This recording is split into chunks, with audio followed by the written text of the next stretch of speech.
Well, Grothy, good to see you down here. You like what you see out there? Yeah, no, it's good to see the boys out in the track, and for me it was a good opportunity to come down and got a day off and catch a bit of the guys training. How often do you get to come down and watch your favourite team go around? Yeah, not very often. I wish it was more. Obviously, we're on the road so much, and the only time really in Australia is the Aussie summer, and it's a pretty hectic time, and there's no games going on, so it's probably not the ideal combination for getting to watch too much footy. But I get up in the middle of the nights and watch the guys play when I'm overseas, and try to get to a game or two when I'm in town. And you're quite vocal, when I say vocal, active over social media. I see a couple of Twitter photos with the Swans cap on, so it's great to see.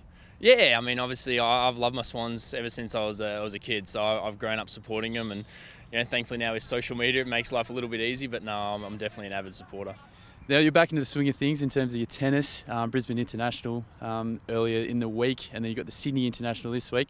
How are the preparations going? And you're looking forward to a big Aussie Open. Yeah, I mean, obviously for me, it's tough coming back from foot surgery, and Brisbane was, the first tournament back in a while. First time I've played a tournament since October, and it was a bit rusty, I guess, and a little bit up and down. But obviously for me, it's all building towards the Aussie Open in a week or so's time, and I think Sydney for me is another good opportunity to get out on court and get more competitive matches. And I think I've played well here the last couple of years. I've lost a couple of tight matches, but I'm looking forward to playing here. How do you treat those losses at the Brisbane International? I mean, do you just brush them off? Do you obviously you've got to work on your game all the time. So how do you treat those?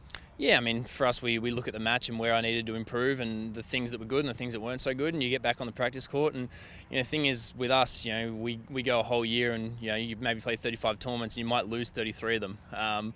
It's a very different sport. Even weeks where you win, you might win 3 or 4 matches and you still end up losing, and there's only one guy taking the title each week. So you get very good at dealing with losses, I guess. And for us, it's a bit of a cliche, but there's always next week. There's probably 35 tournaments I'll play this year, so I'm just keep looking ahead.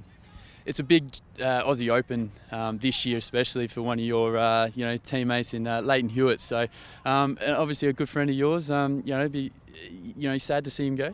Yeah, I mean, he's had such an amazing career and been the stalwart for Australian tennis for so long, and I've been lucky enough that I've been able to play Davis Cup, and he's going to take over that Davis Cup role now, and luckily for me in Melbourne, I'm actually going to play doubles with him his last ever tournament, which is a real privilege. But he's going to step into that Davis Cup captain's role and still have a really big impact on the rest of the guys, and hopefully keep a few of these young guys in check possibly.